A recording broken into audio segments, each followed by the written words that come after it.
Freeman Sheldon syndrome or whistling face syndrome, malformation congenital framework characterized by dwarfism, abnormal smallness of the mouth with lips, internalized inaptitude by whistling in association with kyphoscoliosis, abnormal hand fingers flexed and ulnar dilated, without bone changes, and foot anomalies with contracted toes, knee bulges, occasional symptoms, hip dysplasia, and microcephaly, normal intelligence, short stature.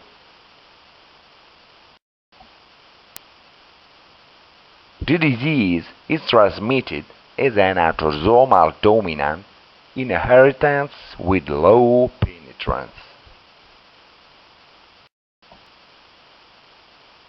Freeman Sheldon syndrome, newborn, father and grandfather suffering from a similar disease, future whistling face, and ulnar divided.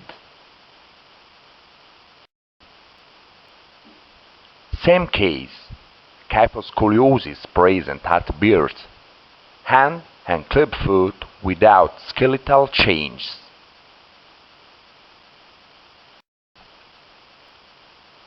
Freeman Sheldon syndrome, newborn, consanguineous parents, a sister suffers from the same disease.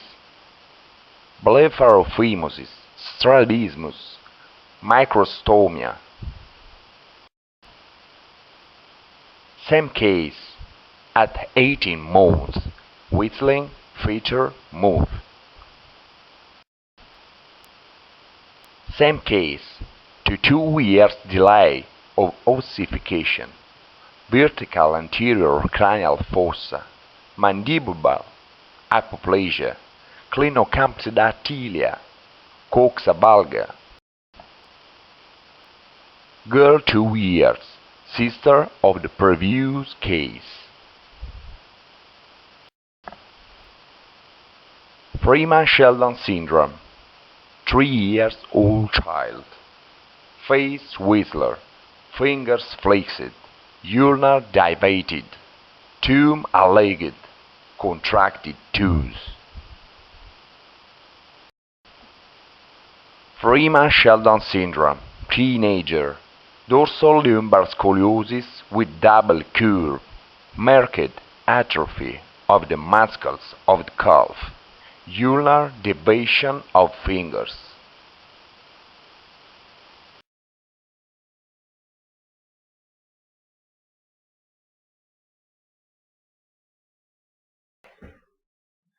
Dear colleague, show you the case that is very rare, occurs 1 in 1 million births. Microstomia that may result in failure to visualize the stomach. You have to try the stomach, or at least wait until it fills. In this case, there is a quantity of amniotic fluid that is already 53 millimeters, towards the upper limit. We are the 20th week of gestation, and then, after 24 hours, you see the stomach, and then you know that not watching the stomach was tied to a temporary evacuation and was not linked to an esophageal atresia and therefore may be related to microstomia. The take-home message is be patient to check several times because the stomach is present.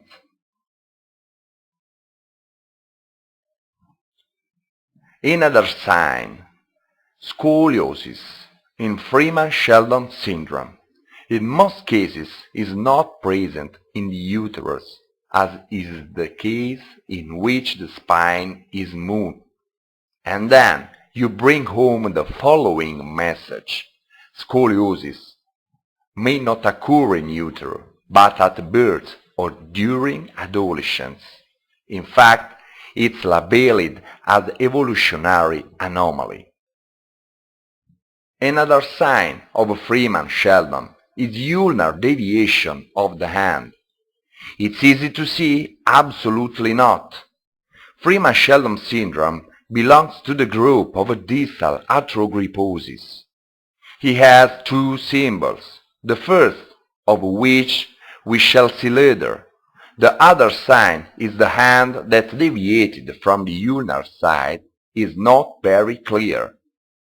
Then, this hand will appear normal, but in reality the fault is slight even at birth.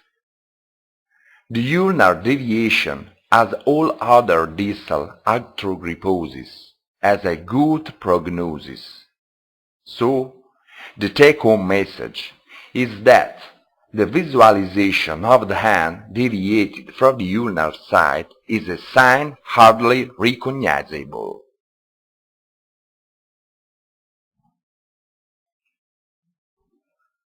But the fundamental sign is the club foot. As you know, it has many times, but in the Freeman Sheldon syndrome is a constant sign, along with the facial dysformism, which we'll see shortly. So you see two club feet, which are not caused by agenesis of the sacrum, which are not caused by spine bifida, but you will see later that depend on a genetic condition. Here is the club foot, is a constant sign, a sign that will require surgery, is a typical sign of Freeman Sheldon syndrome. As I said, is a disease characterized by the association of distal arthrogryposis and facial dysformism. You make the diagnosis easier. If, as in this case, it was an affection of the parents. The facial dysformism, you only watch them in three-dimensional and are represented by low C tears and microstomia and also by the particular aspect of the mouth of whistling. This is the sign of the mouth of the whistling you see in these three-dimensional images. Now you see why it is important, the three-dimensional images. It facilitates the visualization of low C tears. You know that low C tears has an accuracy of nearly 0%.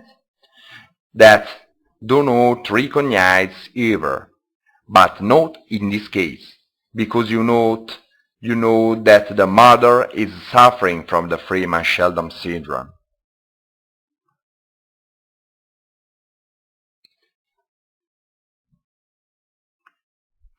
Here is the mother. She has the typical sign of a whistling face, and see him again later. Now you see the small move here. This is a fundamental sign. Of course, we got diagnosis because the mother was suffering, otherwise would never have been possible to show this sign. We would have highlighted the club foot.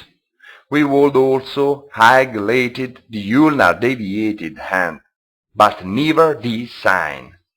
The facial appearance is normal. The nervous system is normal.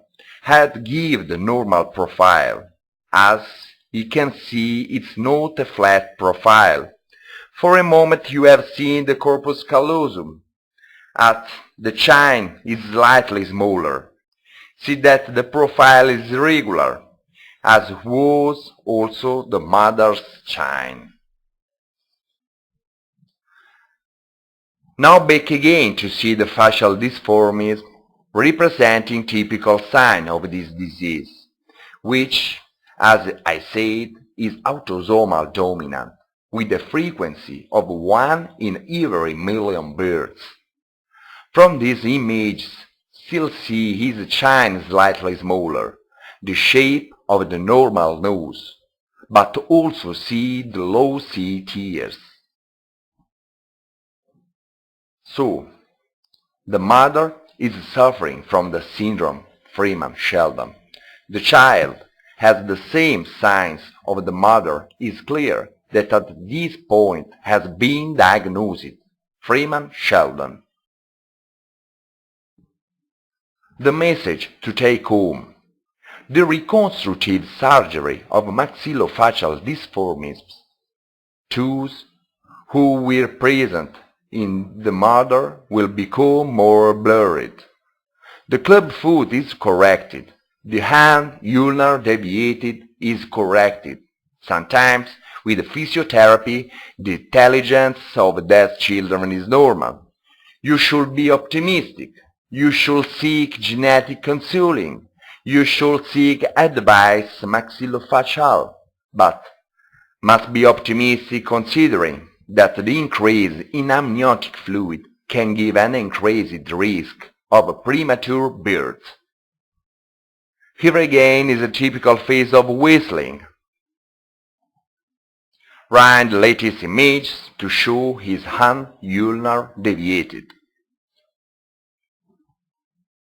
Thank you for your attention.